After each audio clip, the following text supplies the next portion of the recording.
अस्सलाम वालेकुम viewers, I am Hina Mahjabeen. I hope you all will be fine. आज मैं आपके साथ शेयर करने वाली हूँ MTS 601 की असाइनमेंट नंबर 1 का आइडिया सॉल्यूशन, जिसकी लास्ट डेट है 2 दिसंबर। ओके जी। असाइनमेंट का आइडिया सॉल्यूशन शेयर करने से पहले अगर आप मेरे चैनल पर न्यू हैं तो प्लीज़ मेरे चैनल को सब्सक्राइब कर दें, बेल आइकन को क्लिक करना मत भूलेगा ताकि अपकमिंग असाइनमेंट्स के जो आइडिया सॉल्यूशन है उसके नोटिफिकेशन भी आप तक पहुंच जाए। लाइक भी कीजिएगा, शेयर भी कीजिएगा। Okay, let's start from the question file. हाँ जी, 2 दिसंबर लास्ट डेट है। लेक्चर्स उसने बता दिया है, 1 to 9 लेक्चर्स कवर कर रही है। ओके जी, बाकी आप लोगों को पता है कि कॉपी पेस्ट नहीं करना, एज इट इज़ अगर आप लोग असाइनमेंट सबमिट करवाते हैं, सेम असाइनमेंट फाइल सबमिट करवाते हैं तो 0 मार्क्स मिलेंगे। ओके जी। और आपने MS वर्ड फॉर्मेट में इसको सबमिट करवाना है, ठीक है, और फॉर्मेट में ये एक्सेप्टेबल नहीं होगी। आपको क्वेश्चन है, ये ग्राफ गिवन है, वो कहता है construct a table which shows the relationship between the activities and predecessors बताने हैं, और एक्टिविटीज़ जो हैं यानी ABCD जो भी हैं सारे, उनके बारे में आपने बताना है। ओके जी, नेक्स्ट है calculate the following time estimates for each activity के लिए टाइम एस्टिमेट जो कि EST earliest start time, earliest finish time, latest start time and latest finish time, ये आप लोगों ने बताना है। नेक्स्ट आपका है कि calculate the total float for each activity. Identify the critical path, find the project completion time, the duration of each given activity is in days, यानी जो ड्यूरेशन देंगे वो डेज में ही होगा आपका। ओके जी, सॉल्यूशन दिखाने से पहले मैं आपको इन टॉपिक्स का बता देती हूँ कि आपके हैंडआउट्स में ये टॉपिक्स कहाँ पर हैं। तो आपने क्या करना है, अपने हैंडआउट्स ओपन करने हैं और पेज नंबर यहाँ PDF के अकॉर्डिंग आ रहा है 16, बट यहाँ पर आई थिंक है पेज नंबर 11। तो पेज नंबर 11 पर एग्जाम्पल डमी एक्टिविटीज़ की गिवन है। आप लोग अगर देख लें तो एक्टिविटीज़ गिवन है, उसने वैसे टेबल्स दिए हुए हैं, ग्राफ दिया हुआ है, उसके टेबल्स या फिर टेबल गिवन है, उसके ग्राफ्स बनाए हुए हैं, ट्री बनाए हुए हैं। तो वो कहता है एक्टिविटीज़ डमी यूज़ होती हैं जो कि डॉटेड लाइन में होती हैं, उन्हें डमीज़ कहते हैं। ये क्या है, डिपेंडेंसी को बता रही होती हैं, यानी कनेक्शन का बताती हैं कि कौन सी चीज़ यानी कौन सा नोड किस पर डिपेंड कर रहा है। कहता है देखें activity B is the common immediate predecessor of both D and E। अब ये देखें, ये डमी 1 और डमी 2 D1 D2 है, तो ये कनेक्ट कर रहा है किससे, एरो डायरेक्शन हमें बताती है। अगर मैं E तक पहुंचूं तो ये वाली वैल्यू भी आ रही है, ये एरो भी आ रहा है और ये भी आ रहा है, ठीक है।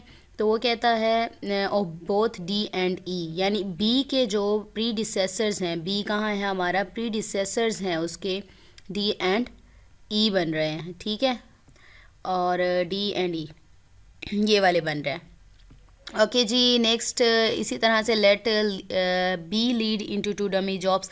अच्छा जी, ये तो बाद में कर लेंगे, ये आप लोग खुद पढ़ लीजिएगा। जो मेन है हमारा हेडेक वो थोड़ा सा सॉल्व करते हैं।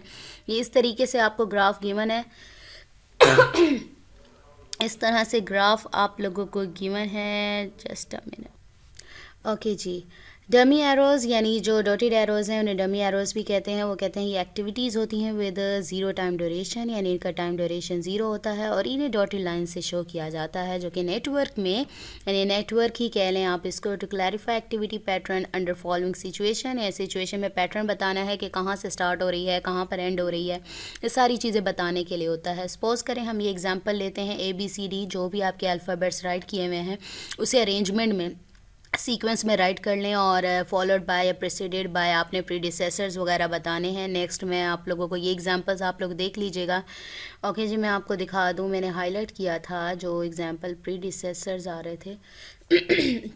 आप लोगों को यहाँ भी दिखा दूँ, जैसे A है तो वो कहीं से भी स्टार्ट नहीं हो रहा, तो इसका प्रीडिसेसर क्या होगा, 0, यानी कुछ भी नहीं होगा। B का देखें तो इसका भी कोई नहीं है, तो B का यानी B के पीछे भी कोई नहीं है। तो इसी तरह से C के पीछे क्या है, ठीक है, C और D, यहाँ पर तो C मुझे नज़र भी नहीं आ रहा। ओके जी, यहाँ पर मैंने कौन सी एग्जांपल देखी थी, ये सारी एग्जांपल्स गिवन है, इनको एग्जांपल्स को देखें, ये एक्सरसाइज भी गिवन है, ये सारी ये वाली फाइंडिंग, ये तो क्रिटिकल पाथ वाली आ गई, ठीक है। मैं आपको असाइनमेंट में ही बता देती हूँ, ये सारी एग्जांपल्स हैं, इसी से ही रिलेटेड हैं। ये पास को अगर समझना हो कि कहाँ से कहाँ जाना है तो मैं आपको वैसे ही दिखा देती हूँ। ये वाला ओके जी, फर्स्ट हमारा जो था वो प्रीडिसेसर्स का बताना था ग्राफ में। तो इसको देखें, अगर मैं starting node A B C D E F G H I J तक हमारी अल्फ़ाबेट राइट की हुई है, तो मैंने उसको क्या किया, एक्टिविटीज़ का कॉलम बनाया, जे तक राइट किया। प्रीडिसेसर्स यानी कहाँ से ये स्टार्ट हो रहा है, यानी इसके पीछे क्या है। अगर ए की बात करूँ तो इसके पीछे कोई भी नोड नहीं है। प्रीडिसेसर का मतलब है यानी उससे पहले वाला। प्री आप लोगों ने जूनियर क्लासेस में भी पढ़ा होगा प्रीडिसेसर के बारे में, ठीक है। तो पहले वाला नोड बताना है, यानी ए अगर मैं फॉलो कर रही हूँ तो इसके पीछे प्रीडिसेसर इसका क्या है। तो इसका प्रीडिसेसर कोई नहीं है, तो मैंने डैश लगा दिया, ज़ीरो लगा दिया, डैश लगा दिया। नेक्स्ट बारी है बी, और बी की बारी है, तो बी का प्रीडिसेसर क्या बन रहा है, यानी बी के पीछे कौन सा नोड, यानी बी कहाँ से निकल रहा है, ए वाली साइड से। ठीक है, मैंने राइट कर दिया। और देखें सी कहाँ से आ रहा है, ए से, और डी भी ए से आ रहा है, तो मैंने राइट कर दिया, यानी ये तीनों आ रहे हैं ए से, तो प्रीडिसेसर्स मेरे हो गए ए। अब ई की बारी आ गई। ई को देखें आप, ई कहाँ से आ रहा है, कहाँ गया ई। ओके जी, ई अगर मैं इसको ई को देखूं तो इसका प्रीडिसेसर यानी इससे पहले कौन सा नोड आ रहा है, इससे पहले तो कौन सा नोड आ रहा है, बी आ रहा है। ई से पहले बी आ रहा है, और एफ़ कहाँ है, एफ़ से पहले क्या आ रहा है हमारा, सी आ रहा है। तो मैंने एफ़ और सी, ठीक है, कहाँ गया, अच्छा जी, ई का बी हो गया। एफ़ का एक और चीज़ हमने नोटिस करनी है, ये नोड्स हमने ये मैंने अभी बताया, बल्कि आप लोग अपने हैंड आउट्स में भी अगर इसको कॉन्सेप्ट क्लियर करना चाहें, डमी नोड्स हैं जो कि हमें बताता है डिपेंडेंट हैं। अब सपोज़ करें अगर मैं एफ़ लेती हूँ जहाँ से एफ़ आ रहा है, इसका प्रीडिसेसर एक तो बन रहा है सी, और ये एक डमी बन रहा है। डमी का तो कोई भी नेम नहीं है, तो D1 है, तो ये कहाँ से आ रहा है, ये जहाँ से आ रहा है, यानी ये एफ़ भी उस पर डिपेंड कर रहा है डी पर।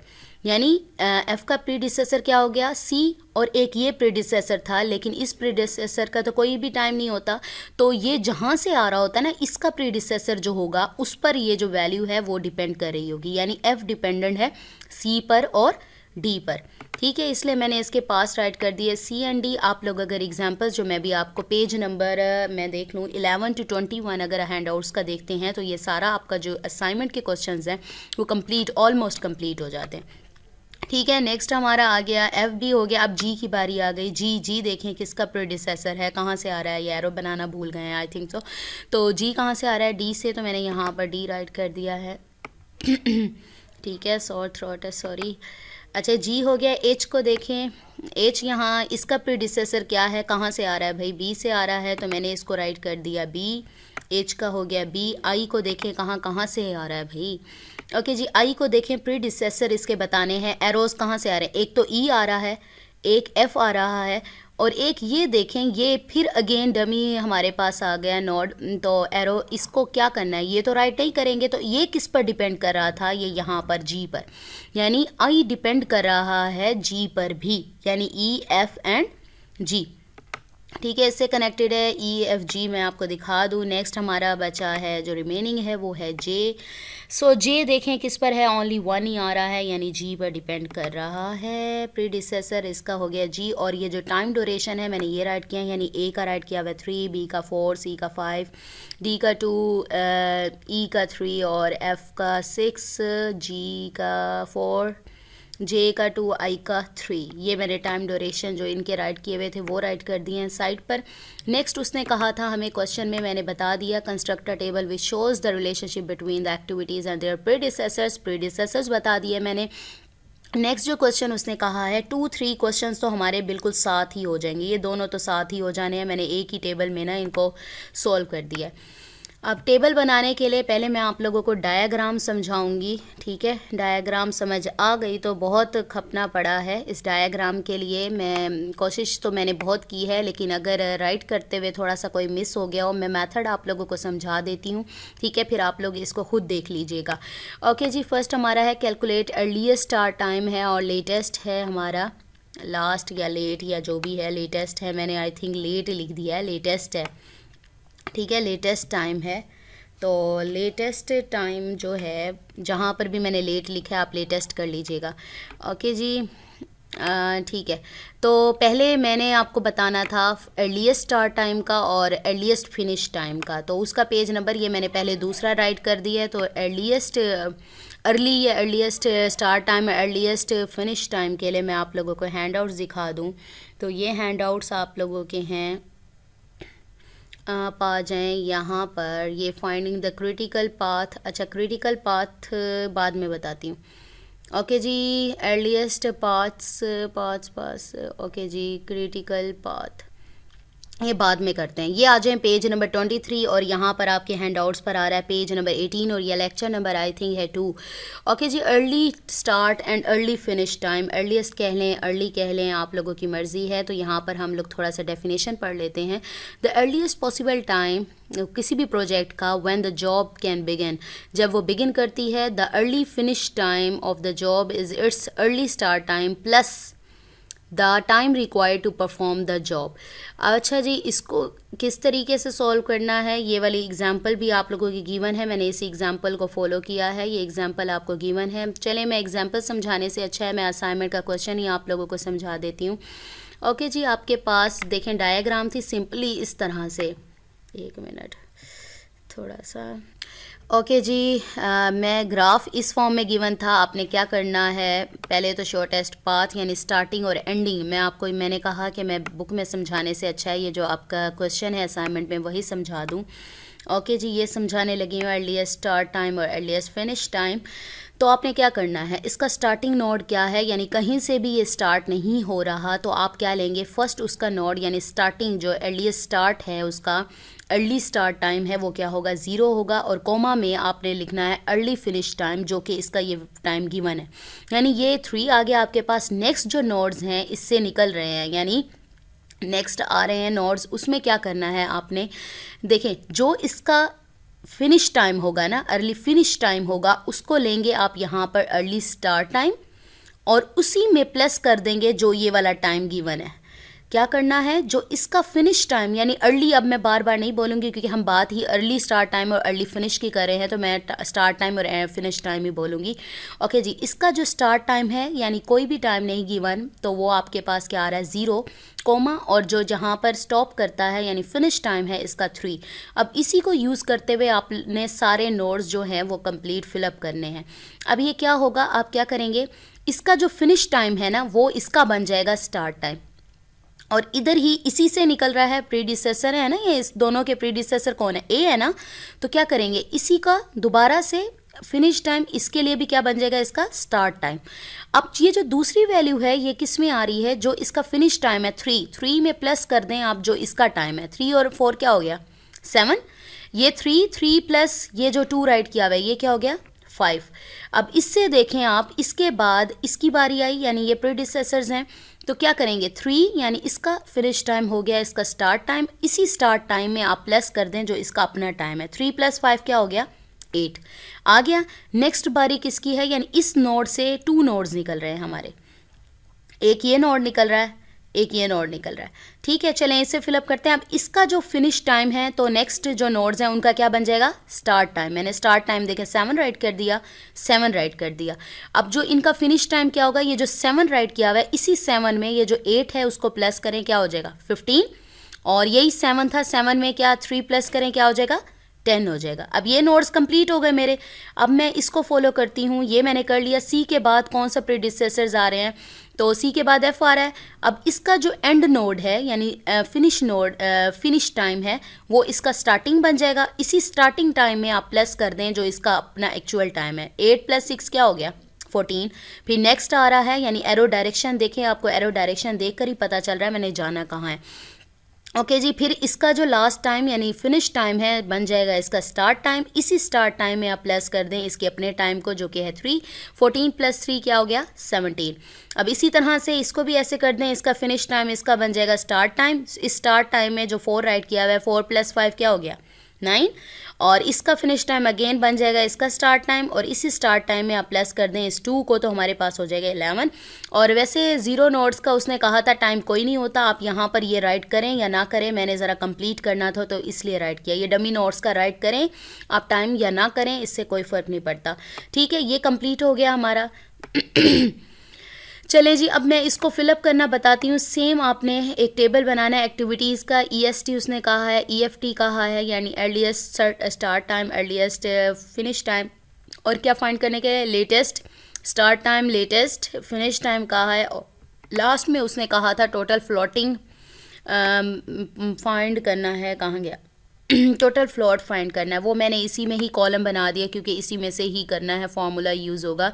वो है LST माइनस EST यानी latest start time minus earliest start time. ठीक है, माइनस करेंगे तो आपके पास आ जाएगा। ओके जी, चलें जी, नोड्स का अब मैं आपको बता दूं मैंने किसके लिए सर्च की थी, EST अर्लीस्ट स्टार्ट टाइम और अर्लीस्ट फिनिश टाइम के लिए। तो मैं पुटिंग करती हूँ जो फर्स्ट वाला जो नोड की जैसे कोऑर्डिनेट्स होते हैं x और y, यानी x वाली वैल्यू जो होगी फर्स्ट वाली वो है स्टार्ट टाइम के लिए, और जो लास्ट वाली सेकंड वैल्यू है वो है फिनिश टाइम के लिए। EST का मतलब है earliest start time. Start time में क्या लिखेंगे, a के सामने क्या है स्टार्ट टाइम, a का 0, और फिनिश टाइम क्या है 3 a का। b का देखें स्टार्ट टाइम क्या बन रहा है 3 और फिनिश टाइम क्या बन रहा है 7। C का स्टार्ट टाइम देखें क्या बन रहा है 3 और फिनिश टाइम है 8। D का देखें, D का start time 3 and finish time 5। E का देखें स्टार्ट टाइम है 7 और फिनिश है 10। F का देखें आप 8 एंड 14, ठीक है, स्टार्ट एंड फिनिश। G का 5 and 9 start and finish. H का 7 एंड 15। I का 14 एंड 17। J का 9 एंड 11, कहाँ गया 11। ठीक है, ये इसको राइट करें या ना करें एज यू विश, ठीक है, इसको राइट करने की वैसे ज़रूरत नहीं है। ठीक है, जे का मैंने 9 और 11 यानी अर्लीस्ट स्टार्ट टाइम और अर्लीस्ट जो फिनिश टाइम है वो आप लोगों ने फाइंड कर लिया। अब जो लेटेस्ट स्टार्ट टाइम और लेटेस्ट फिनिश टाइम है उसके लिए मैंने अलहदा डायग्राम बनाई है, वो भी मैं आपको दिखा देती हूँ। उसमें थोड़ा सा ना ऑपोजिट है। अब जब अर्लीस्ट की बात करते हैं आप स्ट्रेट फॉरवर्ड गए, सीधा गए, यानी यहाँ से स्टार्ट किया और फॉरवर्ड करते गए आप लोग। लेकिन जब लेटेस्ट की बात आएगी यानी एंड लेट की बात कर लो या लेटेस्ट की बात कर लो, ठीक है, अर्ली स्टार्ट टाइम लेटेस्ट की या लेट की बात कर लो, तो क्या हो जाएगा हमारा, जो एंड से बैकवर्ड स्टार्ट करोगे, बैकवर्ड यानी उलट स्टार्ट करोगे। ये देखें, ये हमारा जो नोड है ना, यानी इस टाइम में इतना फिनिश टाइम यानी अर्ली स्टार्ट टाइम होगा और फिनिश वो इतने पे होगा, यानी ये हमारा रिजल्ट आ गया आई तक यानी 8 तक पहुंचने में, क्योंकि ये स्टार्टिंग नोड है और ये एंडिंग नोड है। 8 तक पहुंचने में इतना टाइम लग रहा है हमें, ठीक है, इतने डेज कह लें या इस तरीके से। अच्छा जी, अब उसके लिए दिखाना है, लेटेस्ट के लिए उलट है, बैकवर्ड स्टार्ट करें। पहले तो ये नोड की वैल्यू जो 14 और 17 एज इट इज़ राइट कर दें।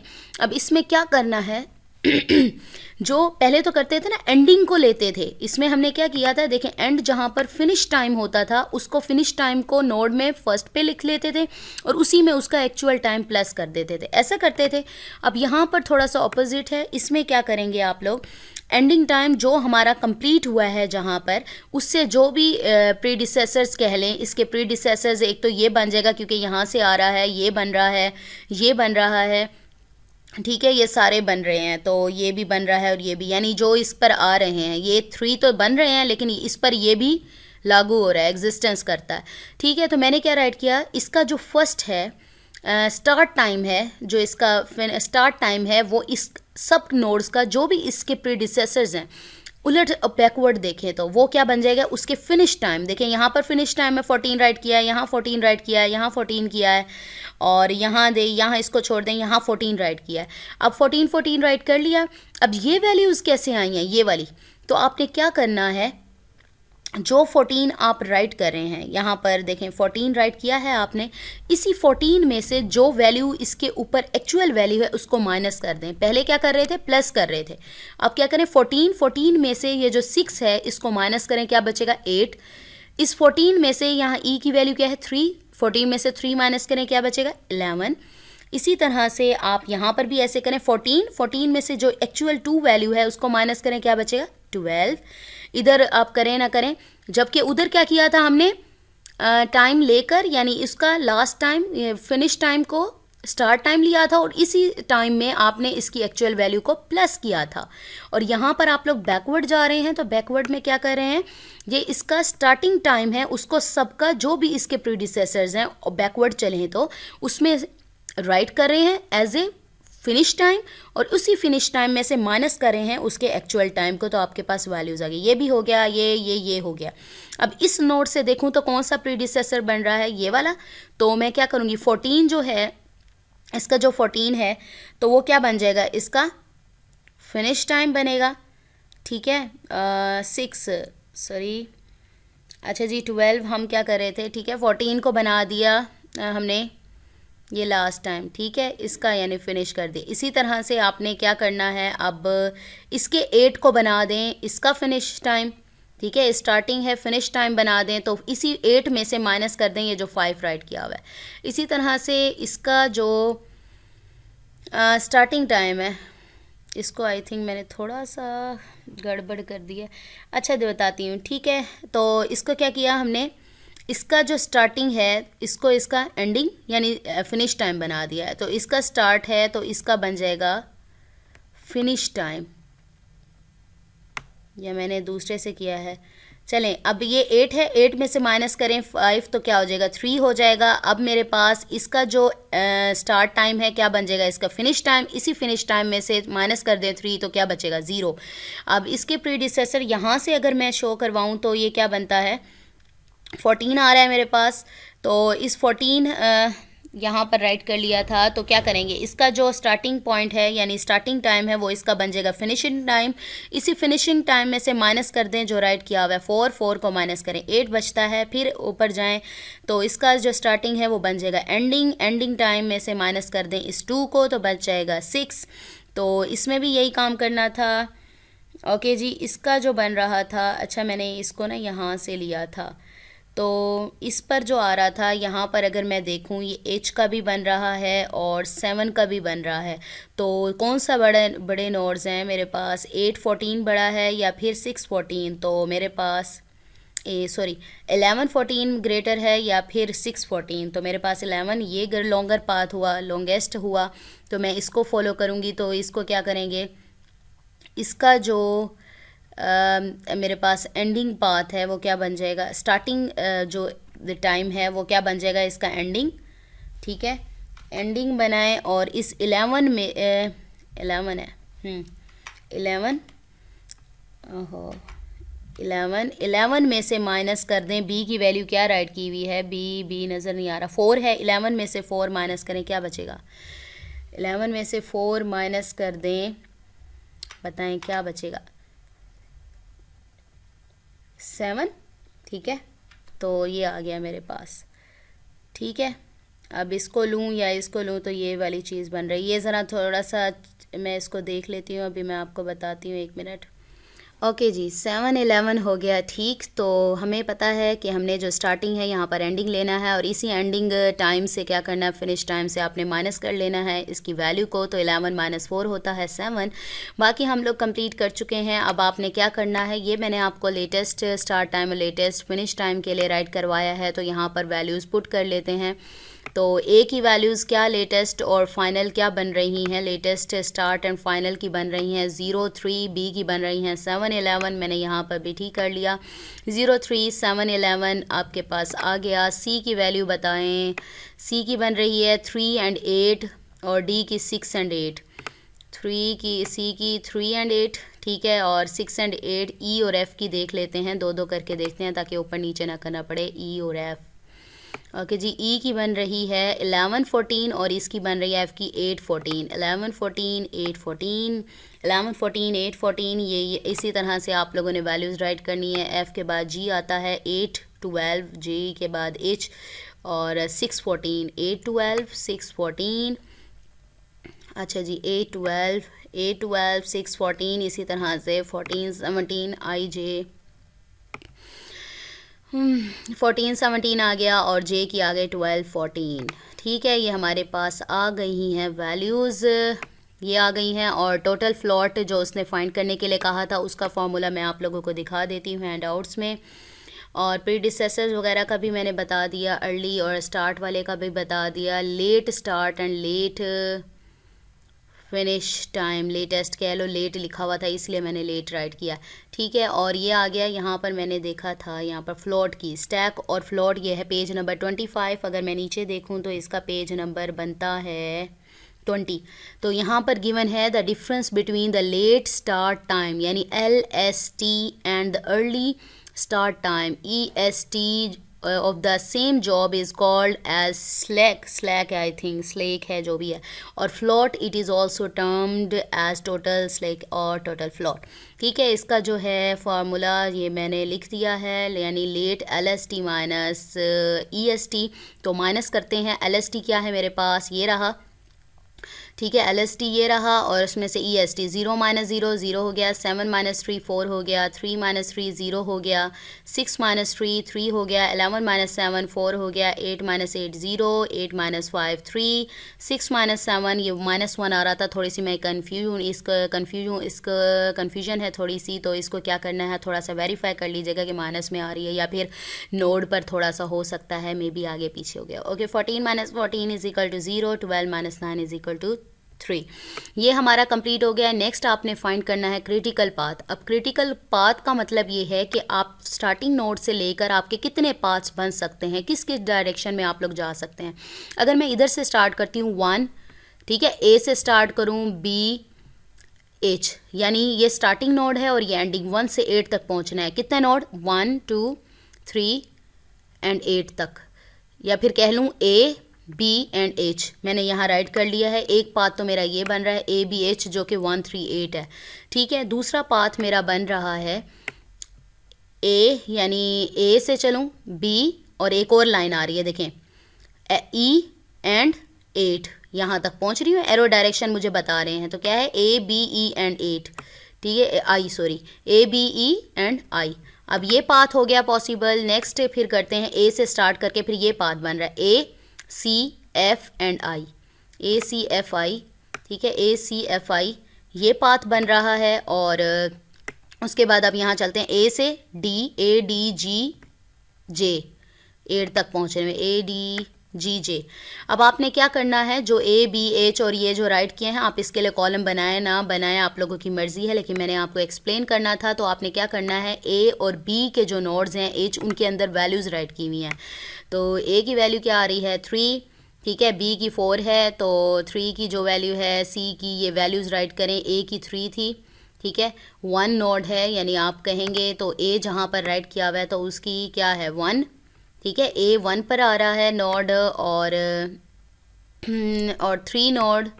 ठीक है, ये 3 नोड है, यानी B की साइड जाएँ तो 3 नोड है, और H वाली लाइन क्या बन रही है 8, यानी 1 क्या बना 1 2 3 and 8, 1 2 3 and 8, 1 B, oh sorry 1 2 and 3 and 8.